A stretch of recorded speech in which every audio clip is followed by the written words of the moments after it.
The Danish royal family is facing its most explosive crisis in decades, and what happened next will absolutely shock you.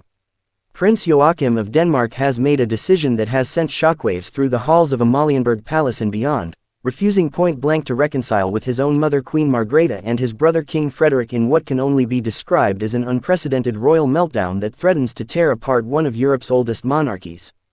This isn't just another family squabble behind palace doors. This is a full-blown royal revolution that has been brewing for months and has now reached a boiling point that nobody saw coming. The dramatic events that led to this moment read like something straight out of a Shakespearean tragedy, filled with betrayal, broken promises, and family bonds shattered beyond repair.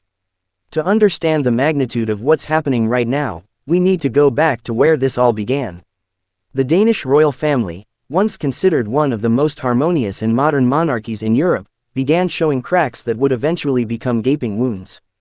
Queen Margrethe, who ruled Denmark for over 50 years before abdicating in favor of her eldest son Frederik, made a decision in late 2022 that would forever change the dynamics of her family and set in motion the events we're witnessing today.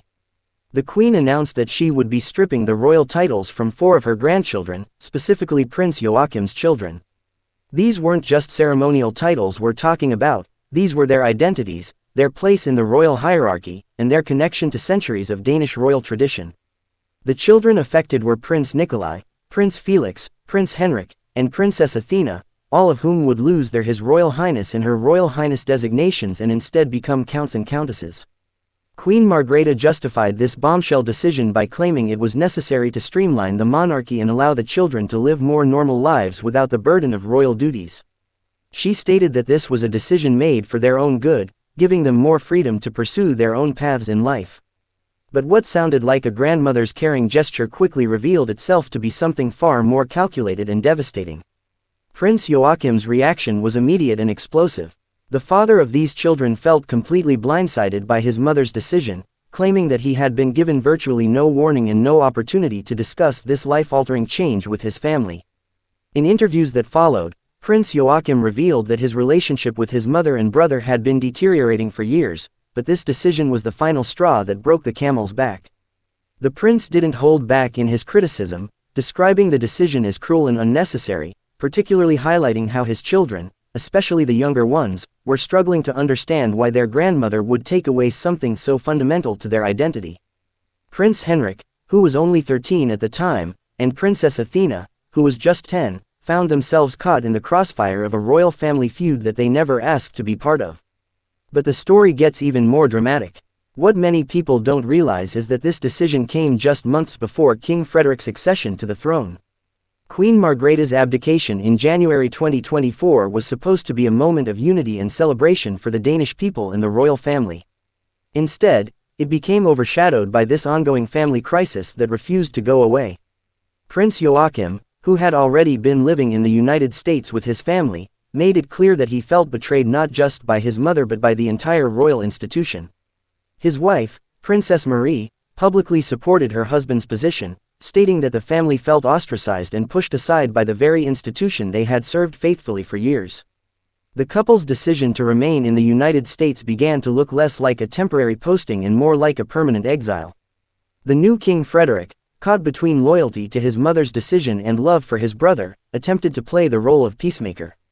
Multiple sources close to the royal family revealed that Frederik had been trying to mediate between his mother and brother, hoping to find a solution that would satisfy everyone involved. The king reportedly made several attempts to reach out to Joachim, offering various compromises and trying to repair the fractured relationship. These reconciliation attempts included private phone calls, family meetings, and even the possibility of restoring some of the titles that had been stripped from Joachim's children.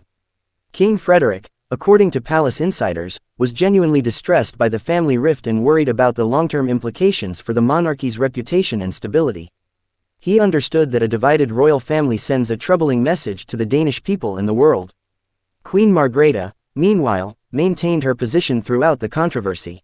The former monarch, despite stepping down from her official duties, continued to defend her decision to strip the titles.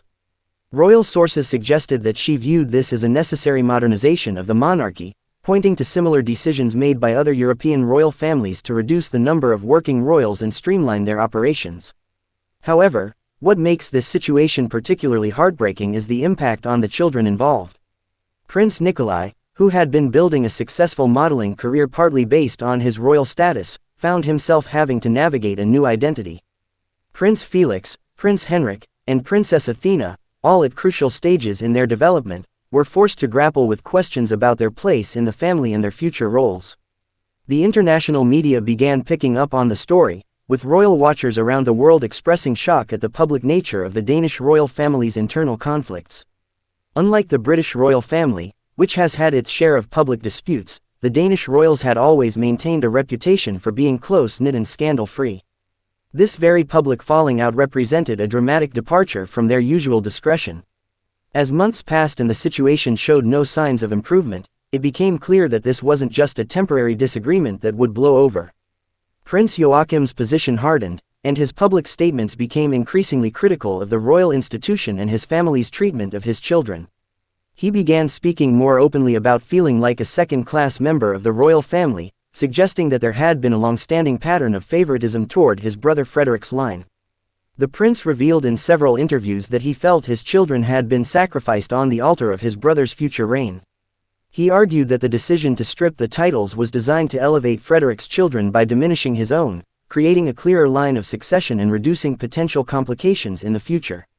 This interpretation painted the Queen's decision not as a caring gesture but as a calculated political move.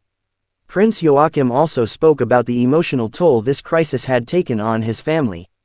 He described watching his younger children struggle with their new identity, no longer understanding their place in the royal hierarchy or their relationship with their grandmother and uncle. The psychological impact on the children became a central theme in Joachim's criticism of the decision. The situation reached a new low when it became apparent that traditional royal events and family gatherings had become sources of tension rather than unity. Christmas celebrations, birthdays, and other family occasions that should have been joyous became strained affairs marked by awkward silences and careful diplomatic maneuvering. King Frederik's attempts at reconciliation became increasingly desperate as it became clear that his brother was not interested in compromise. The king reportedly offered to partially restore the titles, create new honorary positions for Joachim's children, and even provide increased financial support. However, Prince Joachim viewed these offers as too little, too late, arguing that the damage to his children's sense of identity and belonging had already been done. The Danish people, initially sympathetic to the Queen's modernization efforts, began to show signs of concern about the family rift. Public opinion polls suggested that while Danes supported streamlining the monarchy, they were uncomfortable with the very public nature of the family's disputes. The royal family's approval ratings, traditionally high in Denmark, began to show signs of strain. International royal families also began to take notice of the Danish crisis.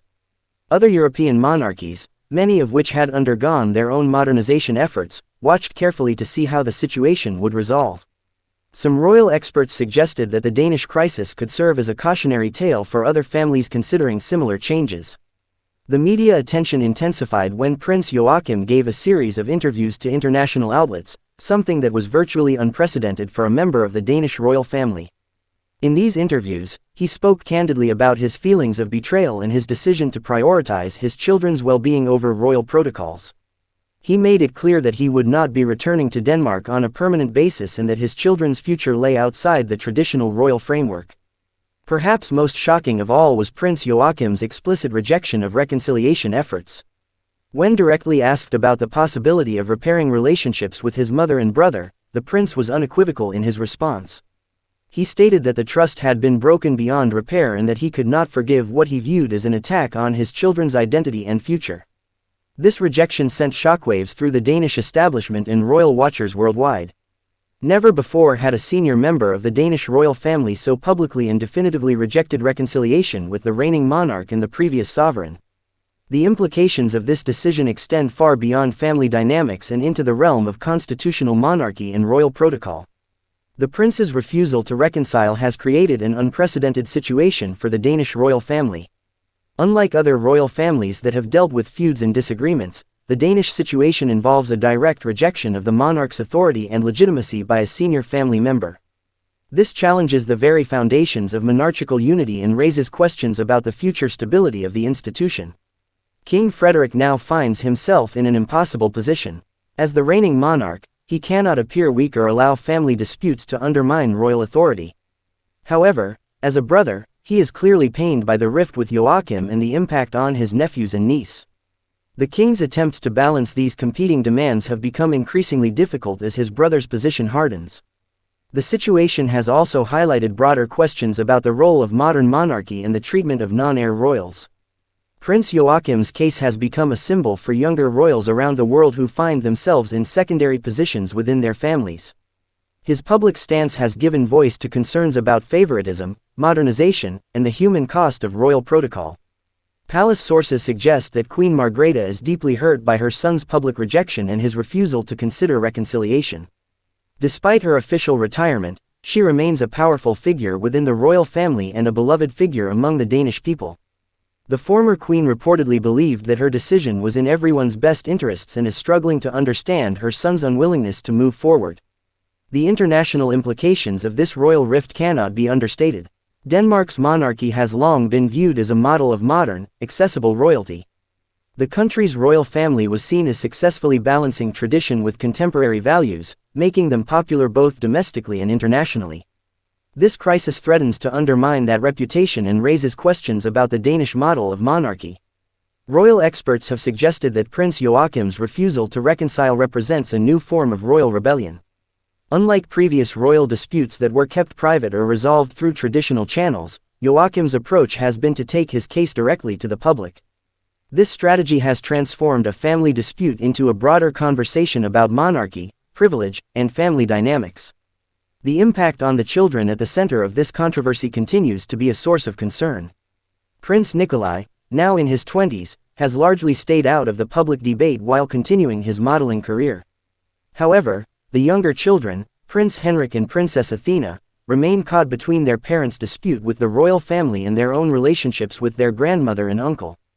Educational and social implications for the children have also become apparent.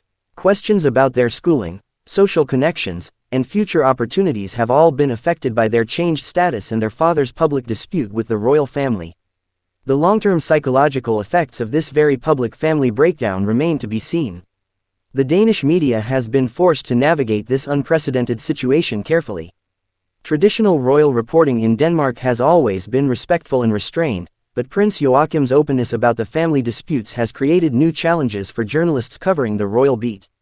The balance between respecting royal privacy and reporting on legitimate public interest has become increasingly difficult to maintain. Political implications have also emerged as Danish politicians find themselves having to comment on royal family matters in ways that were previously unnecessary. The government's relationship with the monarchy has traditionally been straightforward, but this crisis has created new complexities that political leaders are still learning to navigate. The future of Prince Joachim's relationship with Denmark itself has become unclear. His permanent residence in the United States, combined with his public rejection of reconciliation with his family, raises questions about his long-term connection to his homeland. This geographic and emotional distance has become both a symptom and a cause of the deepening rift. Looking toward the future, the resolution of this crisis remains uncertain. Prince Joachim's firm rejection of reconciliation appears to have closed off traditional paths to family healing.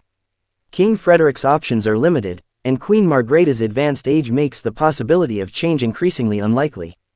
The standoff appears to be entering a new phase where permanent estrangement becomes a real possibility. The broader implications for European monarchy are still unfolding. Other royal families are watching the Danish crisis carefully, learning lessons about modernization, family dynamics, and public relations. The Danish situation has become a case study in how not to handle major changes within royal families. For the Danish people, this crisis represents a new reality where their royal family is no longer the harmonious, unified institution they have long admired. The very public nature of the dispute has forced Danes to confront uncomfortable questions about their monarchy and what they expect from their royal family. The international royal watching community continues to follow this story with fascination and concern. The Danish royal family's reputation for stability and modernity has been fundamentally challenged by this crisis, and the long-term damage to their international standing remains to be calculated. As this unprecedented royal crisis continues to unfold, one question remains paramount. Will Prince Joachim's complete rejection of reconciliation with Queen Margrethe and King Frederik mark the beginning of the end for one of Europe's most respected royal families, or will this family torn apart by titles, pride, and broken trust somehow find a path back to each other before it's too late? Remember to hit that subscribe button if you want to stay updated on this developing royal drama. Give this video a thumbs up if you found it informative, share it with anyone who loves royal news, and let me know in the comments what you think about Prince Joachim's decision to refuse reconciliation with his family.